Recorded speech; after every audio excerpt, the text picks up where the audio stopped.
is the IMAX 70mm difference, and that is the film goes through sideways, like this. Only projectors in the world that do this. That way we get a 70mm tall frame, and it's over 70mm wide.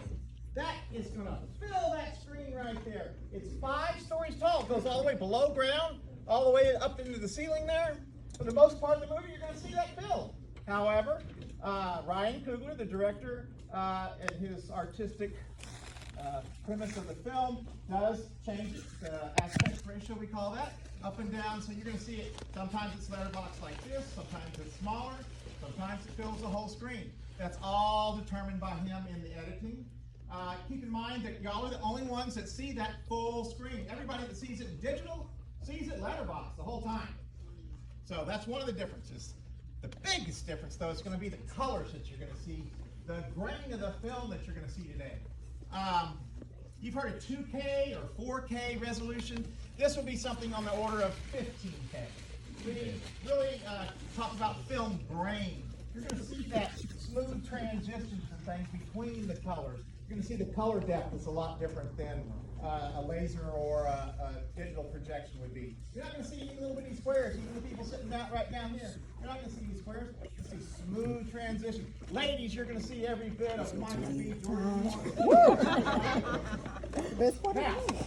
Now, so the way a moving picture works, and I call it a moving picture because it's not just about moving on the screen. The way that happens is each one of these frames comes into the projector, comes to what we call the aperture. That's the front of the projector. Behind the aperture is a shutter that turns the light on and off. Behind that, of course, is the light. So when we thread this up and the projector starts moving, each frame comes into the projector to the aperture. It stops. Split a second, it stops.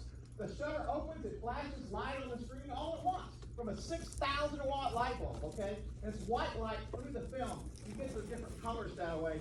Digital, you mix red, green, and blue. It's never exactly the same. It's a little bit, it's a mix, okay? So what we want is this beautiful color here. And so it shines light, it flashes it once, it flashes it again, then the shutter closes, and it moves to the next frame. It all happens 24 times a second. And it's all done with gears and sprockets and belts, okay? So it's all done mechanically. There's no digital involved in this. And that gives us this wonderful picture with these wonderful colors on the screen today. Some of you have probably seen this movie in digital already, right? Yep.